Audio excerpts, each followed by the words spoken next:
นี่ค่ะน้องออนนี่ค่ะวันนี้มารีวิวลำโพงขยายเครื่องขยายเสียงรักบี้ค่ะนี่ค่ะคันนี้ราคาปกติก็359 บาทในท้องตลาดทั่วไปนะคะแต่นี่เป็นสินค้าประมูลค่ะจากบริษัทหนึ่งค่ะ100 กว่าบาทสวยมากค่ะมีสีดำสีฟ้าสีแดงแล้วก็สีชมพูสีเขียวแต่เอาชอบสีแดงก็สีแดงค่ะ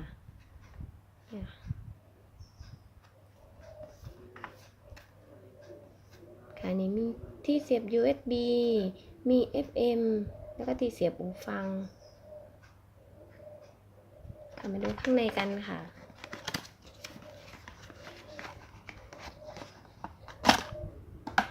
นี่ค่ะคนหน้าตาสีสันสดใสน่ารักมากค่ะข้างหลังมีที่เสียบต่อกับโทรศัพท์ USB แล้วก็การ์ดค่ะฟังเพลงได้จุใจมาดูนะคะว่าจะลองเปิดเครื่องดู The Bluetooth device is ready to pair ค่ะดังมากเลยค่ะ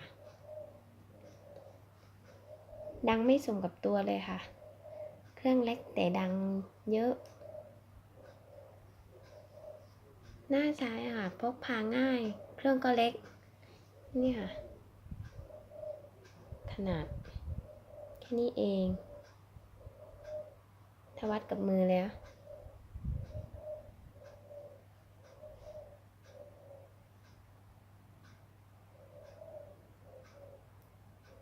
ลองหาซื้อกันดูนะคะ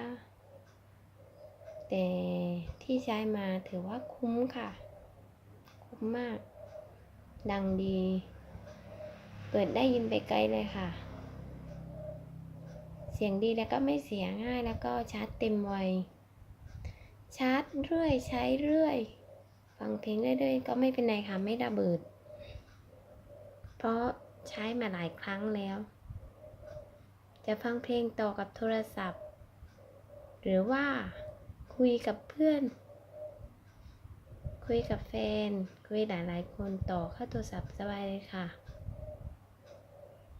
ช่วยในการขยายเสียงให้ฟังชัดเจนขึ้น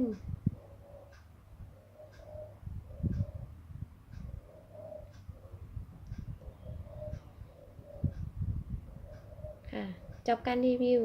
แค่นี้ก่อนนะคะโดยน้องอันนี้ขอบคุณที่ติดตามคลิปดู YouTube จนจบนะคะในการรีวิวสินค้าลำโพงรักบี้